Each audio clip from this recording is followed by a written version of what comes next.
Are you ready? Never ready. You don't like public speaking in general. You hate attention to on yourself. There's no turning back.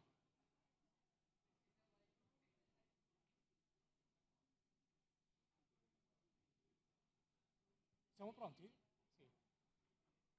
Allora, siamo pronti per cominciare.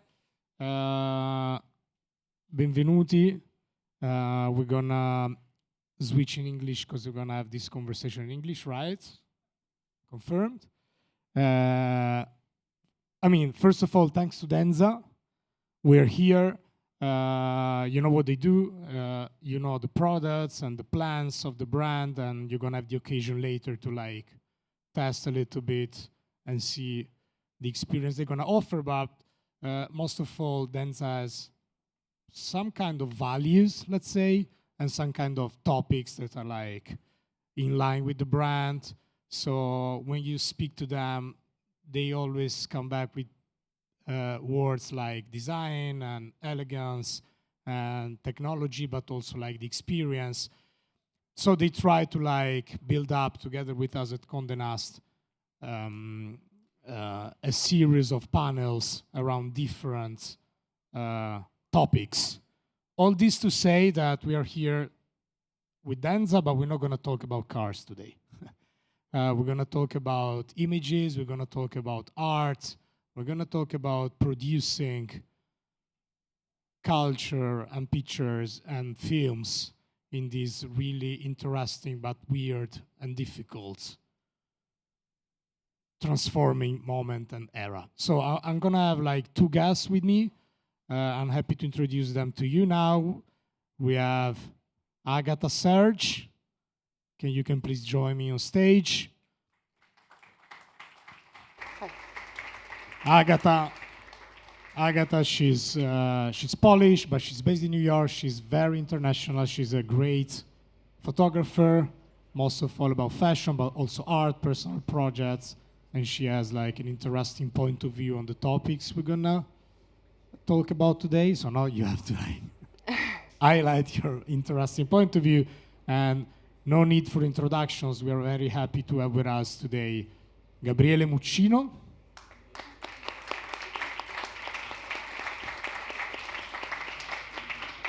Director, of course.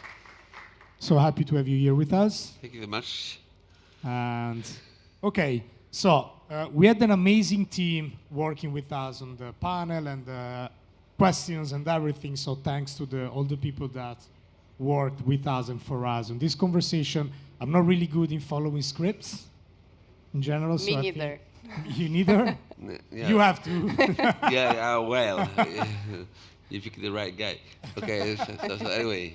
But we have a few questions. We'll try to start from these points we have here, and then we're gonna go with the flow and have an open conversation about the meaning of the work of both of you in this context, which is the world is changing, technology is taking over everything, so what's the value of what you do?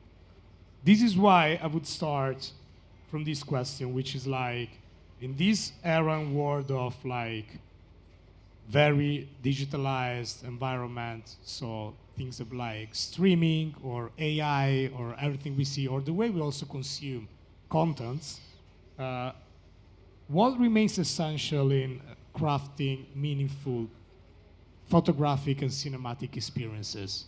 So how do you mix innovation and tradition, taking care about what you do in this environment? Who want to start? Huh? You're looking at me now. So it's my turn. Again? Is it my question? No. It's open, guys. You want me to? mine, You want me? Who's gonna start? I don't know. Well, mean- I can start. There you go. Now we're going to Let's be go fighting for the together. question. 1, 2, 3. Boom. We were preparing before, and we were having a dispute on who's going to start. So please. Okay, thank you very much. So, okay, I think the major point is to deal with this enormous change that we are dealing with. I mean, the big entrance of the AI into the world in every field, of course, also in ours. It is for sure an enormous asset if we know how to use it, because of course I don't fear to be replaced by, but I think I can really pull out a lot of things out of this enormous fast collaborator who can give me a lot of answers in any kind of answer. But what I mean, going back to your question, what changes and what doesn't? What is the purpose of my job? It is the same as ever. If I don't tell a story, if I don't get to the point to impact emotionally the viewers, the people, if my movies don't talk to someone, my work is finished. I'm useless, and I can go back home and say my time is done. So what remains is really the talent, the skill to tell a story, to impact emotionally someone, because of the instinct and of the talent that whisper to our ears and tell us what to do, versus other choices that we don't make because the talent lead us somewhere, and that path is not a pattern. No machine can learn what is the pattern I'm following to get to the point, because I don't even know. It's my consciousness. So no, I it's don't know perfect. if I answer. Are you staying on AI? Are you more worried or excited in the end? I'm pretty excited to the idea to create landscape. There are many things that you can achieve in a heartbeat now, versus a few years ago where you needed way more money, and the result wouldn't have been so good. And I think in the next few years we'll be able to really shoot movies for smaller prices and with fantastic images, I think. Yeah. But of course, the story is what I'll be able to tell or not. If I won't be able to tell a good story, everything else will be garbage. Let's say that the core of your job will never change, no matter technology. I like to think so. Yeah. I mean, I don't know. Makes sense. Agata, are you more worried or excited about AI? I'm excited, for sure. Because if you speak to photographers, I mean, it's 50-50 I know now. it's 50-50. Especially if you speak to photographer agents, they are terrorized. I know. Thankfully, I don't have one. So I've started exploring AI over 2 years ago, and I had a call. I completely agree with everything that you've said. So I just want to tell a story. I just want to tell a story from my own experience. So I got a call from El Poland, and they asked me if I can shoot a Chanel special story, beauty Chanel story. But one cover is going to be with traditional methods, and the second one is going to be manipulated with AI. And I said, yes, but only if I can do it. And I had no experience. So I started learning, researching, teaching myself how to do it. And I asked myself one question. What would be within AI that I will be able to achieve, which I would not be able to achieve within photography? And then because I swapped from digital camera to film, I shoot on medium format, I was thinking, like, how can I combine analog with AI? So I thought, what would be amazing is to show a cover that will be the retrospection of entire photo shoot. So it will kind of like have a glimpse of each picture taken on set. So I took 3 different pictures with 3 different makeup. I generated prompts in AI in Midjourney. So I basically created text based on my photography. I created one big prompt out of it, and I generated an image that was fed with all of the text that was based on my photography. So that was my connection. So I always try to connect and find different ways So to sum up, I really think that, like it depends from the person, like how we want to use it, in what sort of way. And if that can only help us to have that another way of expression, that's amazing. But I think you will still need that human aspect. Totally. Yes. And do you think, let's say to stay on the same argument, which is honestly the most exciting one right now, let's try to see it from the other part, the part of the viewer and the consumers of what you do. Do you think AI, of course, but also streaming and smartphones and whatever we know, and also how we use our time is changing completely. Do you produce a lot, having in mind how they're gonna consume your stuff and how it's changing, or you don't care, you just work on the story, use the technology, and then you're not interested in where people and how people are gonna view and see your stuff? I think it's still early to really think from the point of view. I mean, I think analogically, let's say. I mean, plus it's like changing camera. It's like going from film to digital, as I did filming movies, and the transition was pretty much not tangible almost to me, because the screen was the same, the story was the same. There was not the same grain. I didn't care at all. I mean, so I'm not nostalgic about that. So I need to make the transition, and I made it when the technology was ready. And my biggest fear is to lose talent, to lose the hint to tell the right stories. Is not how to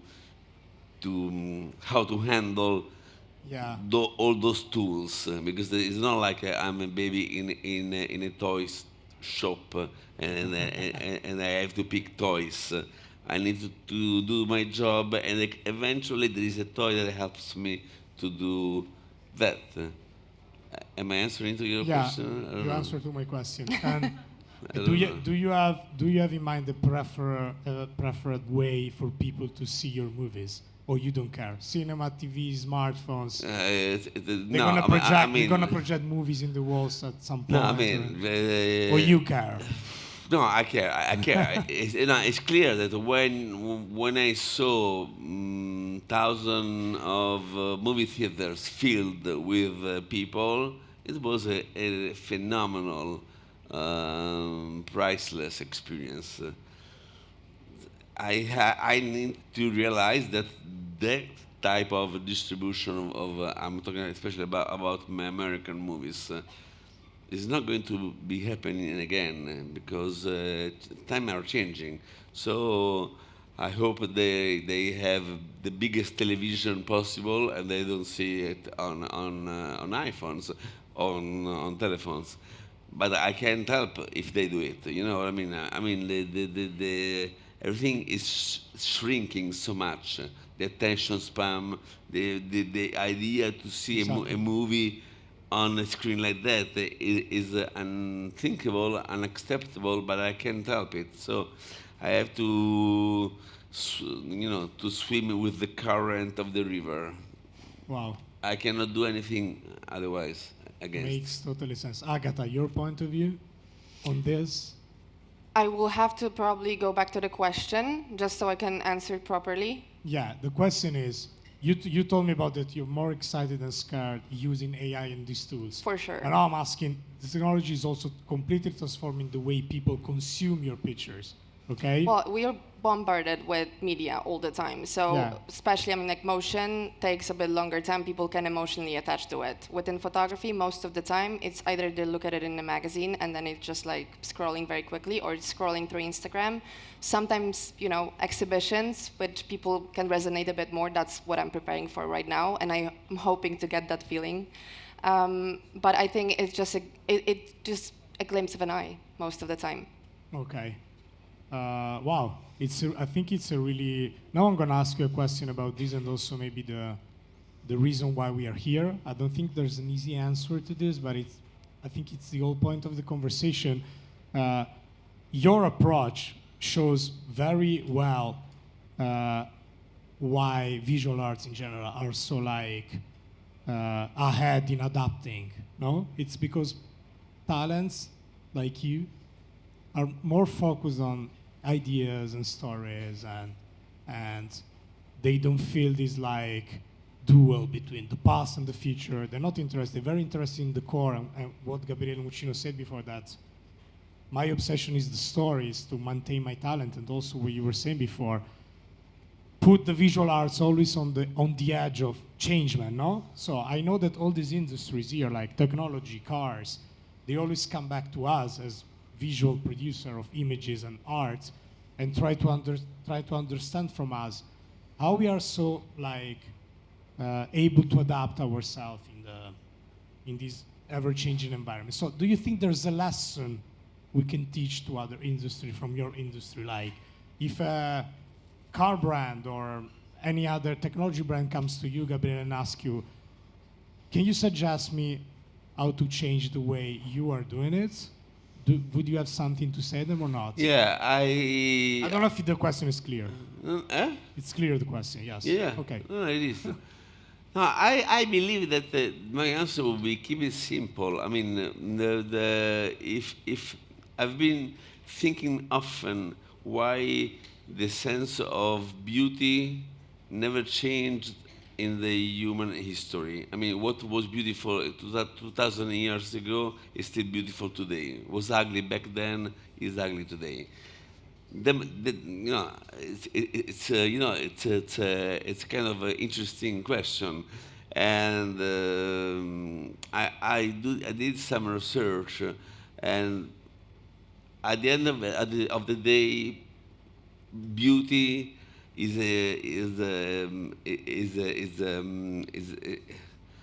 beauty is in the sum of a few ingredients, and those ingredients are pretty much always the same. I mean, humans, for example, like symmetry. I mean, the symmetry gives you a sense of balance, of health, of peace. For example, humans like the right proportion, and for centuries the golden ratio is called in English, la sessione aurea. The golden ratio has been studied because they were obsessed to understand what was the right formula to have the right proportions to get back the sense of beauty. And that thing stays forever. If you go out and try to have a different form of beauty, most likely you won't have it. You will slide into something ugly. So let's stay into something that for centuries worked, because there is a reason. And inside the proportion, there is what we can say is the structure, is the shape, is the contrast of, the contrast is very important to see and to understand what light and shade,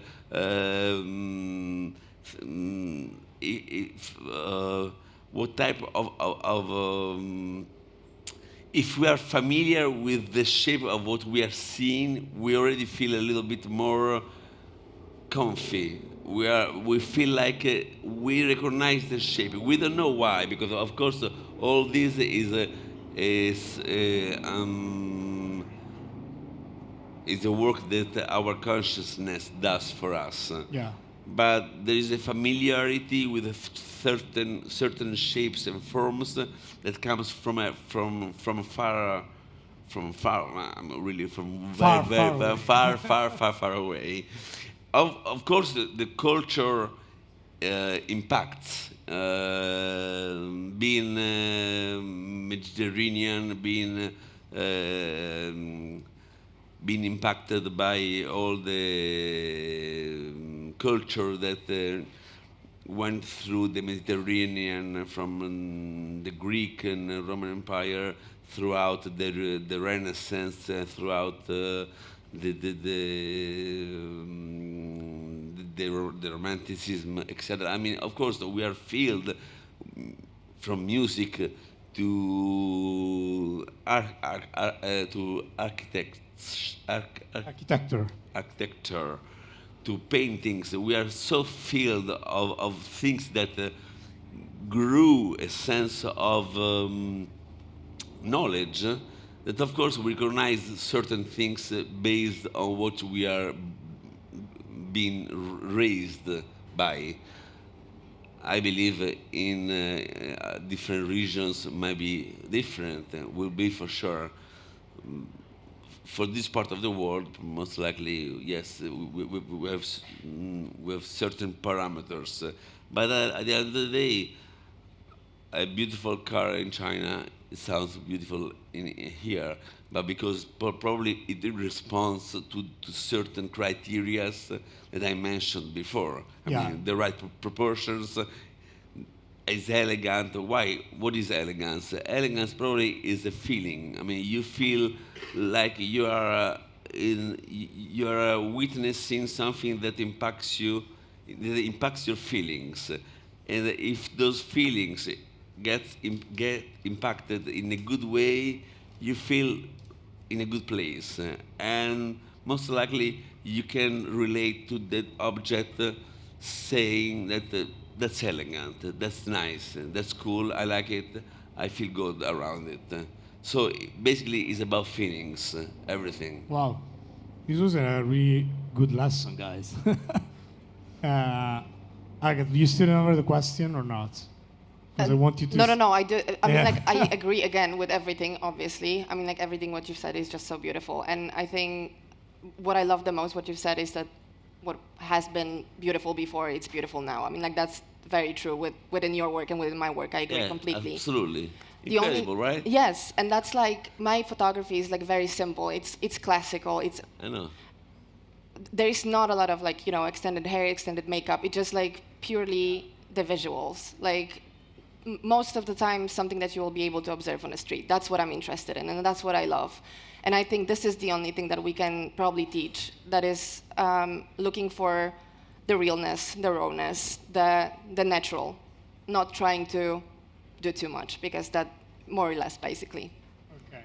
Because of the feelings. Because of the feelings feelings. and emotions. That's the reality impacts you because it's real. Okay. No, but I agree what you Feelings. said also about the elegance. I mean, like, for me, those are also feelings all the time. I mean, like, elegance is basically something that you can sense, not that you preserve something and you see something and you can say, oh, this is elegant. No, this is all about the rest, all Yes. about the environment, the emotions, the gestures, the movement, everything around it. Okay, so if you have to answer to the question we have here, which is like elegance in something you can see or something you feel, you Feel. go for the second one. And you too, Gabriele. Feel. I do, yes. Okay. Yeah, for sure. Okay, For you, sure. you mentioned before a really interesting topic, Gabriele, which was like how much in this hyper-globalized world, especially in your fields, your own local culture or the local culture of your audience impacts on what you do and how you produce it. Agata, we start from you here. It's like how much your own local culture impact your work and how much you think about different outputs of your work in different like areas of the world. I sometimes think about it because my history and journey was pretty mixed. I mean, like, I'm Polish, born and raised in Poland. And when I was 18, I moved to Amsterdam. So Poland kind of taught me this hard, probably minimalistic eye, then Amsterdam freedom. And then I moved to New York, which was like no boundaries and go experiment. So I'm like a big mix. And I think I'm not afraid of anything. And I think this had definitely a huge impact. I tend to say yes, like with the L cover, with the AI. And then I think how to do it. And I think this is like my signature. What's the most polished thing in your job, in your production? If you have I to think mention one. me being like obsessive with scripts, like I write scripts for my photo shoot. So I make frame by frame breakdowns for each of my frames on set. And then I go on set, obviously, and then we experiment, we have fun with the talent, and then we end up with a different result. But the core is there, like 60%, and then I follow the script. So you write the story of your pictures. Yeah. That's And like cool. how I want to take it, how I want to light it, you know, like Nice. it's everything, like every single You break detail. down everything. It's cool. Yeah, Super cool. yeah. Wow. I like it. And then you really follow the script? I do. Or you go out of... I do, but then this actually leads me to have more time on set to experiment because I have the comfortable situation. Absolutely. I know what to do, and then Yes. you know, in those spare moments, you I can capture understand because it. you have the comfortable feeling that you're handling the situation. Yeah. Can I say something? Yeah, you have to. I do this exactly the same. I was struck by because I do the same form. I mean, every movie I've done, there is previously, way before going to on set, there is for every scene detailed the shot list of every single angle, even the type of lens I'm going to use. So Exactly. I break down everything because and the ultimate reason is not because I want to work my ass like a pig before going to shoot, because that's crazy work. I mean, on a script of under 35 pages, to break down every single scene is an enormous amount of work. But once I do it, I have an incredibly sharp vision of what type of movie I'm stepping in. I'm going to do. And when I'm on a set, I can relax so much because everything is already shot. I just Exactly. I just have to say action, but I know perfectly what has to look like. Wow, that's really interesting. And I mean, also coming back to you, Gabriele, about this local global. I mean, you are still a super Italian director, but you are also super global one. So you've been like the most global of our Italian director or the most Italian of our global director. I mean, it's like, no, I mean, you can see, you still, I mean, it's still very Italian what you do, but it's not just Italian. So Yeah. I want to understand which is the most Italian thing in the way you do your stuff.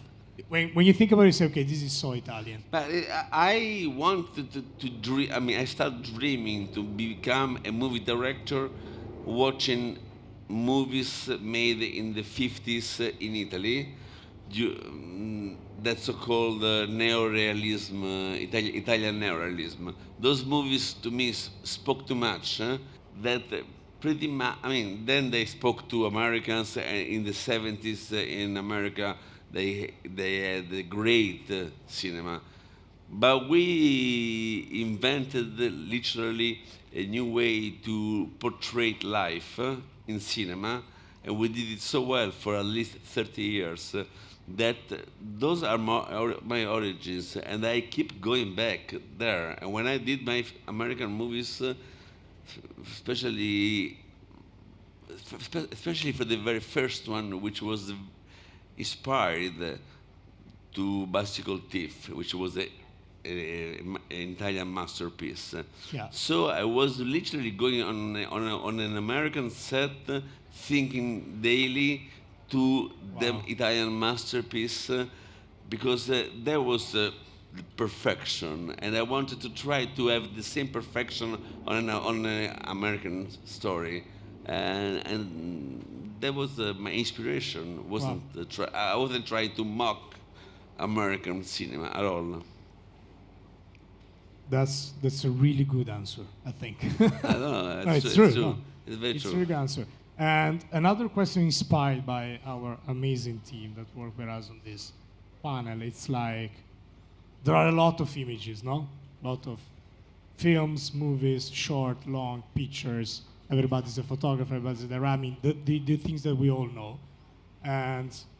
But a lot of brands and a lot of people are still, especially if you speak about elegance, is still very interested in minimalism, no? You mentioned minimalism before. Absolutely. So, okay, if we have like to go to the extreme of this topic, do you think that like what we don't see or silence or we don't listen to can be a form of art? And how can we work in like try to produce less and better? And I don't know if it's clear question, but like silence or less pictures or less movies can be a form of art or not? Agata, to you. I think so. Well, I mean, I spoke to many photographers that, for instance, they became much more interested in producing less, and they're like, okay, or they tell me for my creative process, it's really important for me to not be like bombed I know how to answer your by question. images. So for that reason, I swapped from digital to analog. Like I honestly use so little rolls. I think about every single frame because that really matters. And I remember myself shooting on digital was just like speed shooting sometimes. You were not intentional. And I think being intentional is a key. Like you have to know what you're doing. But it took, of course, it's years of working in the industry and it's experience. I mean, like that's a lot. And I mean, like I've been working in the industry for 13 years and I've been shooting fashion for 8. So that's not a long time, and it's a long time considering that we're moving really fast and our future is basically technology and everything is shrinking. So I honestly think that silence and like minimalism could be the key for sure. And I honestly also see with my subject whenever I'm working with them and with my team. I mean, like when we're on set and we have full tethering, everyone sees the screen and everyone is like trying to, like integrate and involve like me shooting my subject. And then when I'm shooting on film, they're not able to say anything and they leave me in silence and I'm working peacefully with my talent. And those images are like 5% better. Like it didn't happen to me that the client chose digital over film and I shoot both on each set. Wow. Cool. What do you think of it? I forgot the question. I was listening to her and I didn't know where Silence. I was just leading on you. Like The silence. I mean, it's something that you used to create or not, for instance? Or you tend to watch a lot of stuff? a lot of. In your creative process, you're like My people that creative need process, like... my creative process starts with music. I cannot write not even one line if I don't have music in my ear. So I need to turn on the music loud, and then luckily I see the light and I start working and writing. Without music, I'm a zombie. I don't know what happens to me, but I'm zero. So I need music. So the silence don't help me to write, for example. But the silence is very necessary to be used appropriately because in a movie, when you have a movie, if you don't have a silence, you don't even have a sound. I mean, everything gets so overwhelming that you don't appreciate the power of silence. So you have to really work around the temperature of the scenes and the silence, the quiet moment, the whispering versus screaming. I mean, having those waves from sound, extreme sound and extreme silence might really have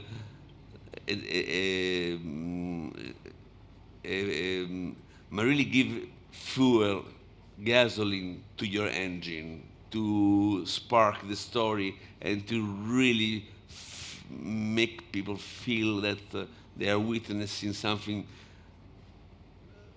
very much like life, where there are really terrible silences, nice silences, and sometimes beautiful or awful sounds. Okay. I just want to highlight one sentence because that was the most beautiful thing that was said today. If you don't have a silence, you don't even have a sound. That's a lot, yeah. That's true. It's true. It's true. Totally true. You said it. It's totally true. Okay, a question for both of you off script. This is not printed Off script, anywhere. wow, terrifying. Now I'm terrified. Guys, let's see who wanna start. It's open. Like, can you tell us something that really excited you later? A movie, a song, a person, a country, a story. Something that you were like, wow, this is so exciting. In the last days or months of your life. So many, I don't know. Mention one. Something you saw, a book you read, a person you met, a situation in which you were. That you were Well, like, obviously this situation. thank you. First, I mean, I've seen a movie with. Apart from being here. getting to know Agata. That was a first. very Polish thing to say. but I do really enjoy the company. Thank you so much. I've seen a movie with Tilda Swinton, The Room Next Door, and it completely struck me. Yes. I mean, like Tilda is amazing. It's my dream person and talent to photograph. Yeah. My personal. Almodovar, you mean? Yes, I love Yeah. Almodovar, and I love Lantimos. I love like kind of like odd point of view, just because I'm so raw and natural, and I love like to get inspired by like the raw, the oddness that they present, and it's incredible. It's just a completely different point of view that actually puts your mind and like your creative in a different spot for a second, and you're challenging yourself. You're trying to understand it and trying to apply it to your work. So I think this would be mine. Except today, thank of course. you. Except today. You want to know what struck me the most? Yeah. Ultimately, I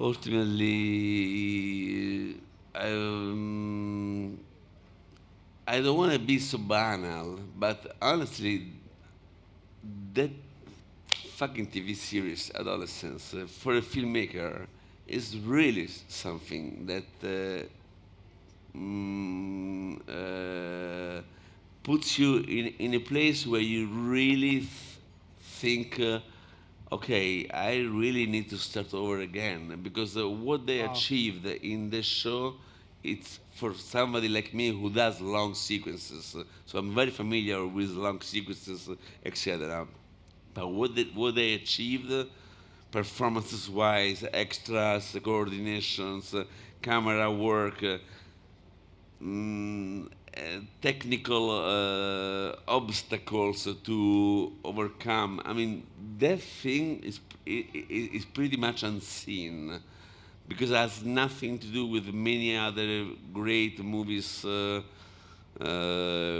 we saw before, and we appreciated also because of the technique. Here, it's different. For many technical reasons. So I was really struck by that, and by the preparation, by the organization, by how they worked before, because you cannot do anything alike if you don't work like crazy for years, most likely, to arrange that type of show shot the way. Less banal. I say banal because all the world is speaking, Well, it's not speaking banal. about that. But there is a reason. I mean, when I saw it, I realized, okay, I understand why it's the number first in 72 countries. So, I mean, it's a lot. Being Yeah. number first means It's like it's millions and incredible. millions and millions of people watching the show, and the impact the show has emotionally is extremely strong, and it's also Yes. and by the way, it's all analog. There are no visual effect. There is nothing. There is no invisible cut. The performances are raw, are real. There are not even artificial lights, because you will see them. I mean, it's crazy. It's pretty fantastic.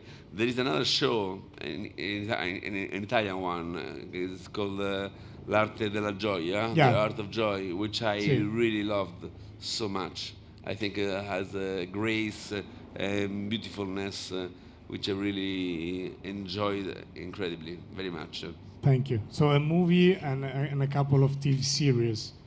That means that what you do as artists and talents are really important for people in general in every like sector of their life. Because I tend to ask these questions to many different people, on stage or not on stage, and 70% of the time they mention a movie or a TV series or some sort of like image, which that tells you something, that tells you a lot. So people are still like incredibly inspired by stories that they can see. And I think it's because they can resonate with it. It's easier to Yeah. resonate with a moving image. Yes, Yeah, but it's like exactly. that's why That's the key, by the way. I mean, that's the Yeah. key. I mean, the key is how real, how honest, how impactful, and emotionally that thing works on your Okay. soul. If impacts you for real, you most likely you carry inside of you for